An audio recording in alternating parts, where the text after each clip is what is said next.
Maximum বক্তা জামাত, ওরাই maximum Ahmadullah সাহেবের পক্ষে নিছে। এবার জামাতপন্থী আলেমদের উপর ক্ষেপলেন গিয়াসউদ্দিন আত-তাহিরি।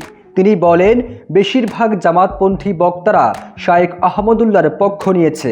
পক্ষে কথা বলায় আলেমদেরকে দালাল আখ্যা দিয়েছেন গিয়াসউদ্দিন আত-তাহিরি। আহমদুল্লাহ সাহেবের যে বক্তব্য, এই ব্যাপারে ওরা কোনো কথা বলে না। আর আপনার পক্ষে যেগুলো আসছে না, এগুলো দালাল। তাহিরি বলেন, শায়েখ আহমদুল্লাহ সবার সাথে তাল মিলিয়ে চলেন। তিনি কোন দল করেন নিজেও জানেন না।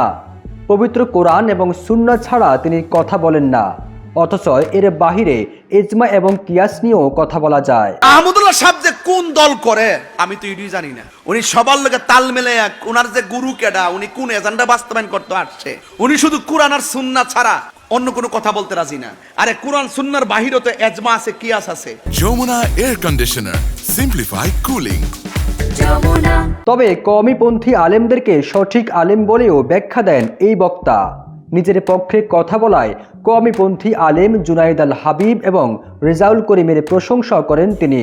একই সাথে সুন্নিপন্থী 101 জন আলেম গিয়াসউদ্দিন আত-তাহিরির পক্ষে বক্তব্য দেন। কওমির মধ্যে আবার কয়েকজন আছে। জুনাইদ আল হাবিব সাহেব খুব সুন্দর বক্তব্য দিয়েছে। রেজাউল করিম আবরা সাহেব সুন্দর বক্তব্য দিয়েছে। আমাদের 101 জন সুন্নি আলেম যে বক্তব্য দিয়েছিল। এছাড়া তাহিরি হুঁশিয়ার করে বলেন, আমি একজন কথা বলায় শায়ক পাড়ায় আগুন লেগেছে। যে 101 জন আলেম আমার পক্ষে বক্তব্য দিয়েছে, তারা যদি কথা বলা শুরু করে তবে এর জবাব দেওয়া লাগবে। আমি একজন মানুষে না ধরছি, ছোট্ট মানুষটার ধরাই তোমাদের শায়েক পাড়ায় আগুন লাগিয়ে গেছে গা।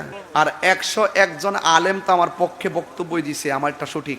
যদি ওই মিল্লা ধরে তাহলে নিশ্চিত আপনাকে কিন্তু জবাব দিতে হবে। এদিকে আলেম সমাজ বলছে, ধর্মীয় বিষয় নিয়ে এমন কাদা ছোড়াছুড়ি না করাই ইসলামের সৌন্দর্য।